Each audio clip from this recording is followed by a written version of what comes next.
Let's get right into our next group, which is a historical view of geography and mobility. And leading our panel here is our own David Kaplan. David is a counselor at AGS. He is also the editor-in-chief of our very famous periodical, the Geographical Review. He's a professor at Kent State, so please welcome David. Okay, thank you. Thank you very much, Dean. Thank you very much. Is that where you have the clicker? Sure. Helpful to have that. Well, thank you all for coming to this first session that looks at how the past helps to inform the future. And I just have a couple of brief slides I wanted to use to help to set the stage for what our speakers are going to be talking about during this session. And that is really meant to illustrate the extent to which transportation has completely disrupted the way in which people think, and also the way in which transportation has completely transformed the human landscape. And I've just got a couple of slides that I wanted to show that maybe give this idea of how important mobility can be in terms of the way in which people think and in how cities and other human landscapes are shaped. This is the first one, which I always love. I use it in all my classes when I teach transportation. And this shows the travel speed from New York in 1830 as compared to 1857. And you can just imagine somebody who was, say, born in 1810 or so, somebody like Abraham Lincoln, for example, who would have grown up where it took something like 6 days to get down from New York to Georgia. It took a week just to get to eastern Ohio. It took 3 weeks to get to where Chicago is now. That would have been somebody who was about 20 years old at the time seeing that. And imagine how that person, just 27 years later, would have experienced a complete disruption in their view of space and time. Now, what had taken a week only took a day. What had taken 2 weeks just took 2 days. People could get around so quickly, so much more quickly than they had in the past, that it necessitated all kinds of alterations in people's mental makeup. It required the establishment of time zones. It required people to start thinking in terms of a space-time continuum in a way that had never been the case before. And so this is the kind of disruption that happens because of transportation. I think it's the kind of disruption that we may be on the cusp of today. This is the second thing that just shows how the landscape has transformed. Geographers have been looking at how the automobile has transformed landscapes for a long time. And there was an article written called Machine Space by Ron Horvath, who Joe Wood mentioned. But I tried to look at maybe something a little bit more recent. And this actually shows how much of the land surface of various cities in the United States are devoted to cars and to appurtenances with cars, starting with Houston. So in this case, all the parking is in red. These are all the surface parking lots. All the garages are in yellow. And then that doesn't even include all the streets and the street parking, which are there, as you can see, connecting these different spaces. The parkland is in green. Well, in Houston, 2/3 of the city's surface is made up for cars, right? That is probably one of the more egregious examples. But Little Rock isn't too far behind with 61%. Milwaukee, 54%. Washington, it doesn't have a whole lot of surface lots, but it has a lot of streets. So even Washington has nearly half of its surface area taken up by cars and by parking. Now, imagine a future in which you didn't have to use all that space for automobiles. It would be a completely different kind of place. And in fact, I just had the opportunity to spend a couple of days in Venice, and you could see exactly what it is like to have a city without automobiles. It's a very, very different kind of city. And so this is a disruption that's happened to us now. It's a disruption which we may experience in another way in the future. And I think that we're very, very lucky to have two great speakers who are going to be discussing these issues. The first speaker is going to be Dr. Joseph Wood, who is the former provost at the University of Baltimore, a longtime faculty member at George Mason University. He's now a professor of public policy at University of Baltimore, and he's going to be giving us our historical context and looking into the future. And then I will introduce David Kerrigan, who has written this book called Life as a Passenger, who's looking at all the disruptions that will be taking place as we move to driverless cars. So I'll let Joe provide a few remarks. Thank you, David. Let's see if we get this started here. There we go. So good afternoon. I have just a couple of minutes to cover hundreds of years. I'm going to shrink time, if not space, and I'm going to step on the gas, and I'm going to do a lot of puns like that throughout. So get ready for a fast ride. This is Beijing. Berkeley geographer James Vance argued in the 1980s that the transportation revolution had almost reached its ultimate fulfillment, but some of his principles actually belie that outcome. This is Beijing, 50 lanes. Among Vance's principles was something called, we've gone too far now, relief of stress, innovation in transportation, not where the previously available facilities are least, but rather where they are likely to be most developed but commonly overtaxed. And he talked about both infrastructural kinds of development here, crossing the Sierra Nevada, but also the cloverleaf, which we're much more familiar with than digging tunnels in the Sierra Nevada. And it's also vehicular. This is an 1850s locomotive. This is built in the 1940s, one of the last steam engines to haul Union Pacific trains across the Rocky Mountains. It continues with that. Each infrastructural and each vehicular disruption driving, if I may use the term, the other, back and forth. And a quick aside, Marie Price mentioned the AGS and Chris did as well, funded some of the transcontinental railroad surveys in the 1850s. And in the early 20th century, one of our benefactors in the American Geographical Society was Archer Huntington of the Union Pacific Railroad. David Kaplan showed you this slide. This is the original of those maps, this from a 1930s atlas published by the American Geographical Society on the historical geography of the United States. The product of this incessant effort at reduction by disrupting infrastructure or disrupting vehicles, in turn has brought about not only the space-time convergence or shrinkage, but it has also led to more overtaxing, if you want to, inducing still more overtaxing. All that through an incessant increase in the gross volume of circulation of peoples and goods. Of course, it's easy to presume that patterns of economic and social intercourse on the ground, and I'm, because of time, only talking about on the ground, I'll stay away from water and air and anything else that might be a mechanism or the kind of space that we might travel in. We presume that patterns of economic and social intercourse were inevitable outcomes of relieving stress. But we have to be careful because that can often lead to teleological thinking. Outcomes are always contingent, in part based on who came up with which stress relief first or used it most effectively. And we know, of course, that New York got to the west first by canal, and that was pretty critical to its relative success. For Baltimore, where I'm from, first the National Road, disrupted later by the Chesapeake and Ohio Canal up the Potomac River, and then disrupted by the Baltimore and Ohio Railroad, was an obvious path westward. George Washington had imagined that path and had actually surveyed some of it.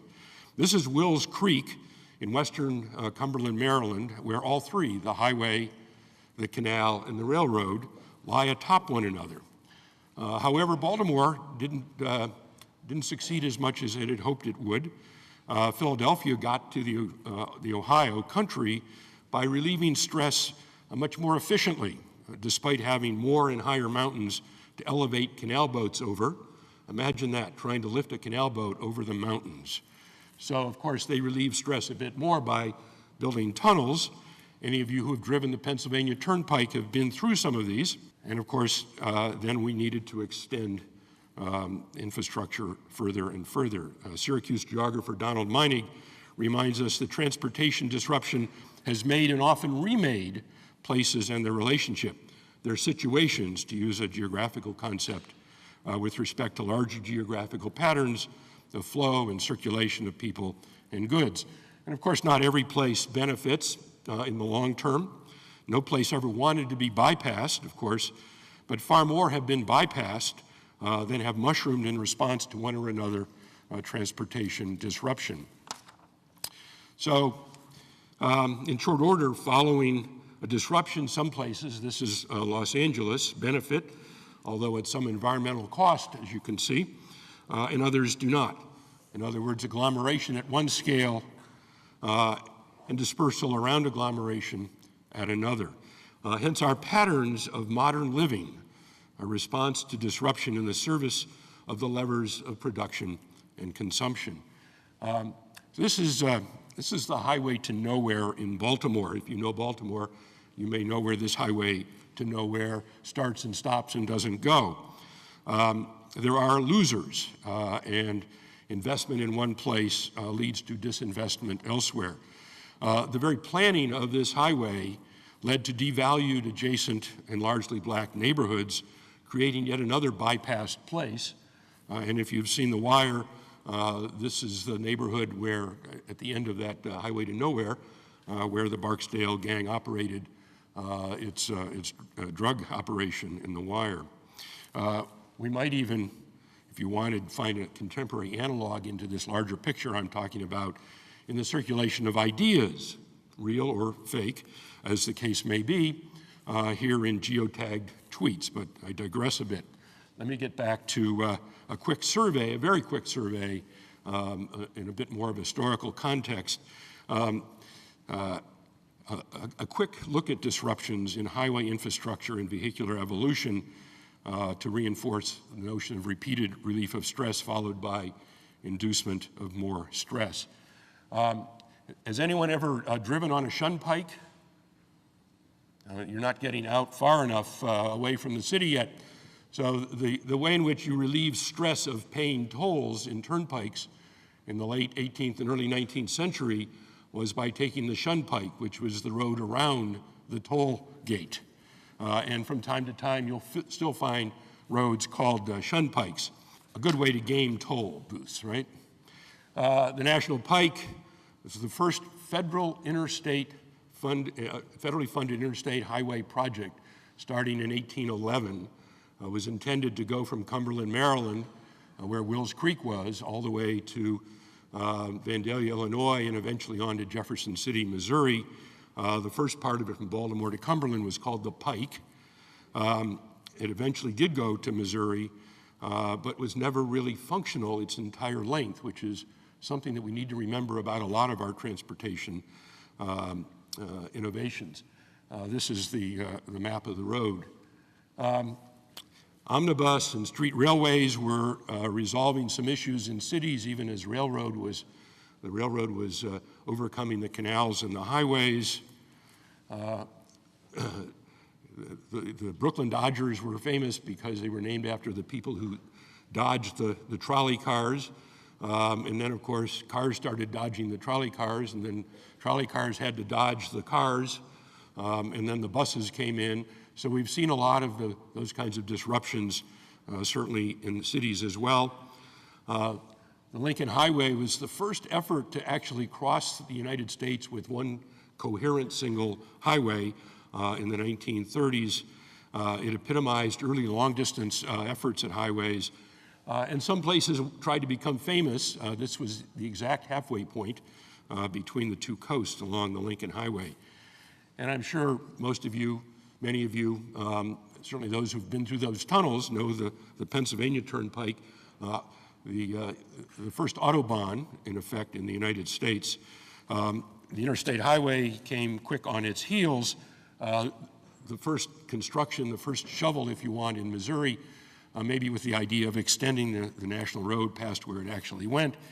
And then we get to this, that's a lot. So that was a very quick and dirty look. This is the product of it. I taught in China in 1984, speaking of 1984, and we used to call this a stuck-up. That was what the Chinese translated it into English. So where does all of it end? Are we at a mobility saturation?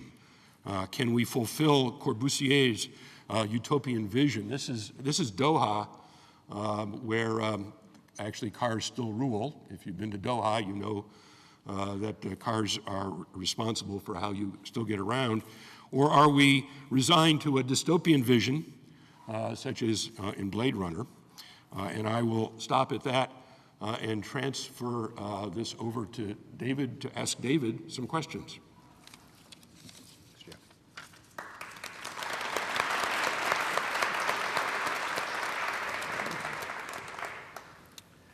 Thank you very much, Joe. Well, the next guest, next panelist that I want to introduce is, of course, David Kerrigan, who has written this book, Life as a Passenger, How Driverless Cars Will Change the World, which is, if you haven't seen this book, I definitely encourage you to buy it. It's available at your favorite online distributor, and perhaps elsewhere too.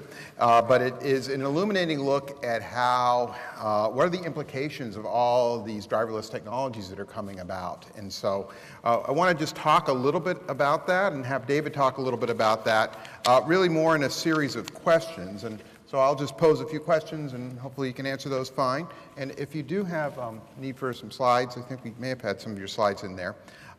In your book, Life as a Passenger, you describe how the evolution of the automobile and our road system have become self-perpetuating, and doing so at our expense in terms of the cost of driving, of parking, safety, how we have to game traffic. All the efforts of relieving stress have actually induced more stress in the system. I mean, cars are supposed to be the thing that helped you out, but now they become something that really make life more difficult for many people. So how do we break this pattern of self-perpetuation and inducement of yet more and more traffic? So I think I'd probably be very rich if I knew the exact answer to that. But for now, I think the best guess that I have is when I started trying to write a book to encapsulate all that's going on and the evolution of driverless cars, I decided to actually start by looking backwards. So all the talk about the future and how many years away and whether it'll work and that, I think that's a fascinating debate, but the best place to start is actually to say, if we look back a little, what can we learn? Have we done this before? And we have. If you go back 100, 150 years, you look at when the automobile arrived, nobody had a clue how to deal with it. Nobody knew what was coming. There were no rules of the road, there were no traffic signals, there was nothing, there was no starting point. But yet, somebody thought it was a great idea to put some poor guy with a red flag and have him run in front of the car and warn people that it was coming. So I think we need to look at, is that a solution? Should we have somebody running around in front of driverless cars? Probably not, so that's great. We've learned something from the past that doesn't work. But the picture on the right there sums it up for me, the picture when the traffic cop pulled over the driverless car. And what do you do? Who are you going to give the ticket to? And I think it sums it up then when you say that Arthur C. Clarke said, the car it's an incredible device. It is. It has transformed our world. The machine that changed the world was written about the car. And what it has, if you follow the rest of that sentence then, is that no sane society would tolerate. It's absolutely insane, the cost that the car has come at. It has given us incredible mobility, but we've overlooked the impact of it. And I think we need to look back a little bit, take stock, and see what can we learn from that. Because as we look forward, we do have to look back. We have this tendency, the Amara's law, as it's known, sums it up for me, where people tend to wildly overestimate the impact of technology in the short term, but underestimate the longer term. There are so many people. I was in Silicon Valley 2 weeks ago, and I saw 6 different self-driving cars inside 2 days. different brands. It's incredible, the enthusiasm there. I haven't seen a single one since I got to New York, but you have that optimism on the West Coast where they think, somebody's just going to flick a switch and it's all going to magically work. What we know from looking back is it's not. It's going to take longer than we predict, but shorter than the naysayers say. We know there's going to be a lot of opposition. Joe touched on streetcars, which is a particularly interesting example for me. When you go back to the 30s, when automobiles were really taking over, there was huge opposition between streetcars and the automobile industry lobby. The automobile industry bought streetcar companies so they could shut them down and take ownership of the roads. And I think we need to be prepared for the lengths that people will actually go to preserve the status quo and protect their interests over the coming decades. But I think we also need to say, we can do this. This isn't to say there's no hope. And I think we have to do it, because if you look at what you mentioned earlier, the death toll, never mind, it'd be terrific if we could get rid of all those red lines on the maps and the stress and the congestion. That would be brilliant. Love to see that. But it's the death toll that we put up with that's absolutely insane. And I think the last thing to wrap up on this section is around the way this is going to happen is going to be very different. So even though we're looking back, the future is very different, the present, and somebody mentioned the term echo chamber earlier, and I think it's ideal to mention that we have this amplification of social media, and you will have the vested interests who will be incredibly skillful at promoting their preferred outcomes through social media. So the last revolutions that we've had in transport didn't take place with Facebook and Twitter and all the other things. Mm-hmm. Well, I think one of the things that we learned from the past in looking at transportation is there was always a lot of money behind it, a lot of public money. During the rear of the railroads. Railroads were private, but they had massive land grants that allowed them to finance the railroads and make money in the process. Of course, automobiles really took off when you began to establish a great big road network. So where is the public money for any infrastructure that driverless cars might require, which is going to be a challenge, I think, because you can't just use the existing infrastructure, can you? You'd have to come up with something different. I think most of the design of driverless cars, if you talk to anyone in the industry, it has been driven a lot by trying to make driverless cars work in our existing environment. And of course, the worst thing you can do to predict the future is stick with a 100-year-old mind frame. That's not the right way to look at the future. So I think if you take what the federal position has been, not from a financial point of view yet, but from a regulatory point of view, so far the regulatory regime has been very hands-off. What went through the latest regulation and the Self-Drive Act has been around making sure that the private companies who are driving the evolution of the technology are able to do it pretty much on their own terms. The only kind of regulatory road bump so far has been the exclusion of trucking from the regulatory environment. So I think you will see as little investment as possible going into infrastructure, but you've got the technology companies pushing the agenda, but also then pushing the incumbents to move on as well. Well, speaking of regulation, traditionally when we've regulated mobility and regulated cars, a lot of that has been based on keeping people off the streets, making sure that roads are for cars, streets are for cars. Do you think we'll continue to expect that with driverless vehicles, or might we see a different type of formulation? I think we'll see things reverting to how they were potentially, give or take 100 years ago. So if you go back and look in time, streets were for people. They weren't for cars. And that was a change in our mentality that came in the 1920s and 30s. And I think you'll see streets returning possibly to a social position. So it just the last thing to say, I tried to get some New York references for being here because I made the mistake in Stanford last week by talking about MIT, which didn't go down well. So I'm going to mention New York now and just take two quotes from the New York Times, who said in 1936 that a rocket will never be able to leave the Earth's atmosphere. And it's impossible till it's done. So they said that in 1936. And very helpfully for putting together this, last week they said that over the next century, self-driving cars may well alter the built environment as radically as the manually driven car did over the last century. So hopefully the New York Times is a bit more accurate than they were with their space prediction. Well, thank you, David.